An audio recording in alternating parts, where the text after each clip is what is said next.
Hello à tous et bienvenue sur le podcast Shine Bright, le podcast qui t'aide à te réaliser pleinement.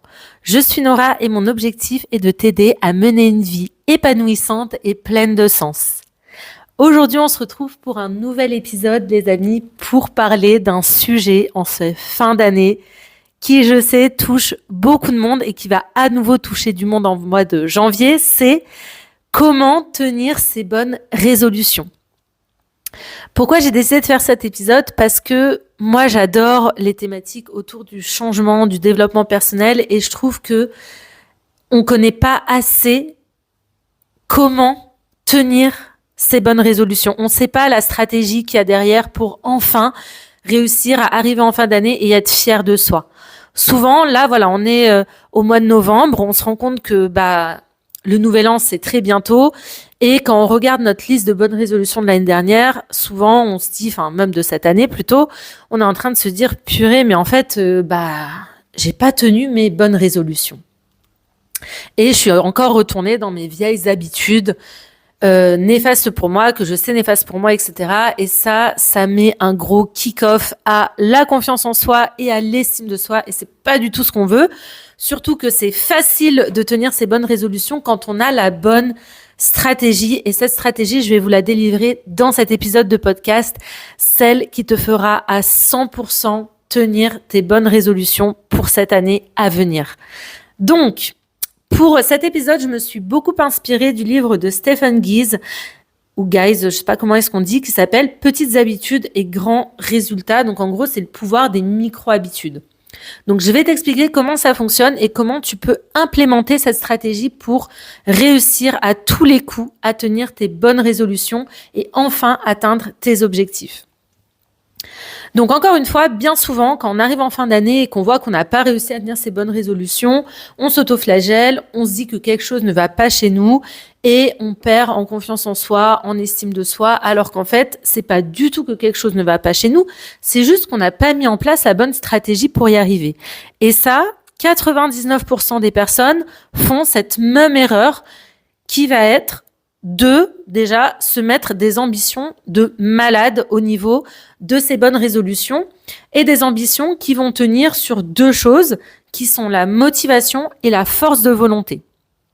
Je vais te donner un exemple concret pour que ce soit clair.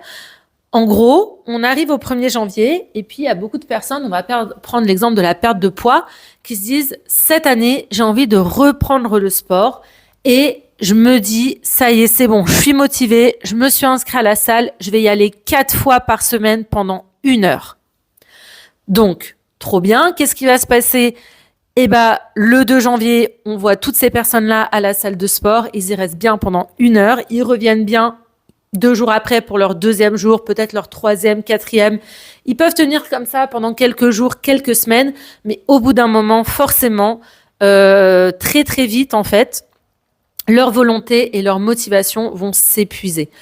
Pourquoi ? Parce que l'objectif est beaucoup trop ambitieux et que, en fait, là, on n'est pas en train de se créer une routine viable dans le temps, tout simplement parce que se dire du jour au lendemain, alors que je vais jamais à la salle, je vais y aller 4 fois par semaine pendant 1 heure, c'est un gap énorme pour le cerveau. Ça demande d'aller chercher des ressources en interne en termes de volonté qui sont énormes. Et la volonté, c'est une énergie qui s'épuise dans le temps.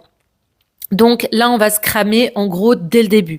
La motivation, j'en parle même pas parce que la motivation, c'est hyper fluctuant en fait.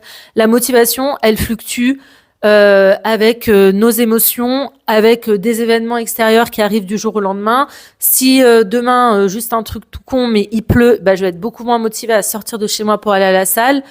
Si pareil, je sais pas, j'ai mes règles, je vais être beaucoup moins motivée à aller à la salle, etc. Enfin bref, en fait, il y a trop de paramètres extérieurs qui peuvent impacter la motivation pour se dire qu'on peut compter sur la motivation et la volonté pour réussir un objectif. Donc pour contourner ça, ce que nous dit l'auteur, c'est que ce qui va fonctionner à tous les coups, c'est de se créer plutôt des petites routines sur lesquelles il est impossible d'échouer et de se fixer du coup des très très petites ambitions. Par exemple, au lieu de se dire je vais aller à la salle de sport 4 fois par semaine pendant 1 heure, commencer très petit en se disant, par exemple, si c'est une reprise du sport, je vais commencer par faire 5 minutes de sport tous les jours. Tous les jours, je fais 5 minutes d'activité sportive, par exemple de la marche à pied, de la corde à sauter ou autre, mais seulement pendant 5 minutes. Et même peut-être juste pendant 1 minute, c'est pas grave. En fait, l'objectif ici, c'est de rendre l'objectif tellement ridicule pour le cerveau que ça lui fait vraiment pas peur et que c'est très facile à implémenter. Et en fait, ce qu'on va faire ici quand on fait ça, c'est qu'on va aller muscler le muscle de l'autodiscipline. On va commencer à créer des routines faciles à implémenter sur lesquelles on peut être régulier, qu'on va pouvoir faire tous les jours. Et pour que ça fonctionne, ce qui est intéressant, c'est de traquer, c'est-à-dire d'avoir peut-être un journal où vous allez cocher tous les jours où vous avez fait vos 5 minutes d'activité sportive et de vous rendre compte, comme c'est pas très prenant, comme c'est facile à implémenter, vous allez commencer à être fier de vous, à voir que vous êtes une personne disciplinée.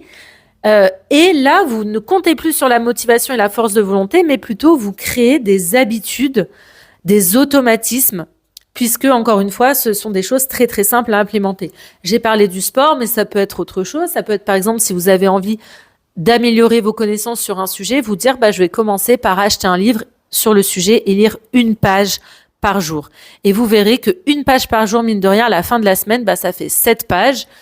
Et puis ainsi de suite. Et à la fin de l'année, ça fait 365 pages. Donc voilà, ça peut faire 2 livres. Et ça, c'est juste en lisant 1 page par jour. Donc au lieu de se dire, je vais lire un livre toutes les semaines ou tous les mois, déjà 1 page par jour, ce sera bien. Donc, qu'est-ce qu'on veut chercher à faire ici? Encore une fois, l'objectif, c'est vraiment de muscler sa confiance en soi, son estime de soi, se dire qu'on est capable de faire les choses, qu'on y arrive. Et encore une fois, les grandes victoires, elles se construisent sur des petits accomplissements. Donc là, vous allez incrémenter comme ça plein de petites victoires. Et au final, forcément, avec l'autodiscipline, vous allez avoir des résultats. Vous allez augmenter vos objectifs au fur et à mesure. Et vous allez être hyper fiers de vous quand vous allez regarder en arrière et voir tout ce que vous avez fait, les petites graines que vous avez semées partout et ce que ça a donné. Donc, si tu as envie de mettre ça en place et de commencer à te créer des routines, ce que je te propose de faire dans un premier temps, c'est de lister les habitudes ou les domaines de ta vie que tu as envie d'améliorer. T'en choisis 2 ou 3 et là-dessus, tu vas placer des mini-habitudes et tu vas venir les questionner, te demander pourquoi. Pourquoi c'est important pour toi de faire ça? Ça va te permettre d'identifier un moteur interne, quelque chose qui va te faire durer, c'est-à-dire les fois où tu n'as pas forcément envie même de faire tes 5 minutes d'activité sportive par jour, reconnecte-toi à ton pourquoi, à pourquoi est-ce que tu as commencé, qu'est-ce que tu cherches à obtenir par là, et ça va te permettre de garder ce drive et de garder cette discipline. Ensuite, ce que tu vas faire, c'est que tu vas identifier un moment où implémenter ton habitude. Par exemple, tu peux te dire, mes 5 minutes d'activité sportive, je les fais juste après ma douche, plutôt pour que ce soit dans le bon sens, juste avant de prendre ma douche le matin, je bouge pendant 5 minutes. Ok? Et ça, tu le fais tous les jours. Tu vas essayer de traquer ce que tu fais tous les jours, c'est-à-dire de tenir un carnet de bord de tes réussites, puisque tu l'auras fait tous les jours.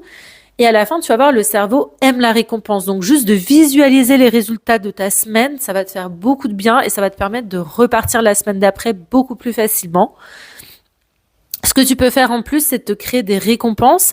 Par exemple, te dire, peut-être au bout de 2 semaines où tu as fait tes 5 minutes d'activité sportive tous les jours, tu t'offres un cadeau, tu t'offres une belle tenue de sport et puis tu fixes un nouvel objectif un peu plus ambitieux, mais encore une fois, un tout petit peu plus ambitieux pour que ça puisse tenir sur la durée et rester une habitude saine et pas un objectif complètement hyper ambitieux que tu vas pas tenir et qui va faire que tu vas encore une fois baisser en estime et en confiance en toi.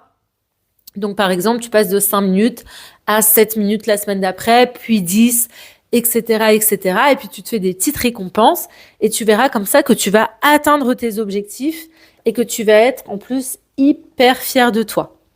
Donc voilà, toujours privilégier la régularité plutôt que les grandes ambitions. Et puis, ça va te permettre d'éviter d'avoir ce sentiment de culpabilité, de honte de soi qui est hyper néfaste et qui fait que tu vas laisser de côté plein de choses et puis tu vas te retrouver toujours avec les mêmes mauvaises habitudes d'une année sur l'autre. Donc voilà, j'espère que cet épisode t'a plu, qui t'a apporté des clés. Moi, en tout cas, c'est quelque chose qui a vraiment changé mon quotidien de réaliser ça, parce qu'avant, j'étais le genre de personne, pareil, qui se fixait des ambitions monstrueuses, que ce soit dans le travail ou dans le perso. Et quand j'ai découvert ça, j'ai vraiment vu que ça m'a permis d'augmenter mon estime de moi-même. Ça m'a vraiment permis d'augmenter mon estime de moi-même en me disant « Ah ouais, en fait, je suis capable d'honorer les promesses que je me fais à moi-même. » Donc voilà, par exemple, récemment, j'ai repris le sport et je me suis fixé un objectif hyper simple. Je me suis dit, je vais à la salle 2 fois par semaine et je fais un HIIT de 20 minutes. Avant, j'avais l'habitude d'y aller de manière beaucoup plus régulière, de faire des HIIT qui duraient 40 minutes. Mais comme ça fait quasiment 4 ans maintenant que j'ai arrêté de faire ça, je peux pas reprendre ce rythme-là, j'en suis consciente. Et donc, j'accepte de faire des plus petits pas pour arriver progressivement à mes 40 minutes, à mes 3-4 fois par semaine, etc. Mais commencer par y aller doucement, honnêtement, je vois vachement la différence. J'ai beaucoup plus envie d'y retourner. J'ai créé une habitude, en fait. Je me dis, voilà, moi, je sais que tel jour de la semaine et tel jour de la semaine, c'est bloqué. Il y a ça, je le fais et je me pose même pas de questions. J'y vais en mode pilote automatique. Et c'est vraiment ça qu'il faut réussir à implémenter pour être fier de soi et puis pouvoir rêver plus grand après en construisant pas à pas. En tout cas, je vous souhaite une très belle réussite dans vos ambitions, peu importe lesquelles elles sont. Si jamais tu as envie dans tes ambitions de changer de vie professionnelle, de changer d'orientation, sache que j'ai créé un guide gratuit en 15 étapes pour t'aider à redonner du sens à ta vie professionnelle. Tu trouveras le lien en barre d'infos. Ça peut être un de tes défis d'ailleurs, peut-être remplir là sous 15 jours une étape de ce guide et tu vas voir, encore une fois, ça va vraiment booster ta confiance en toi.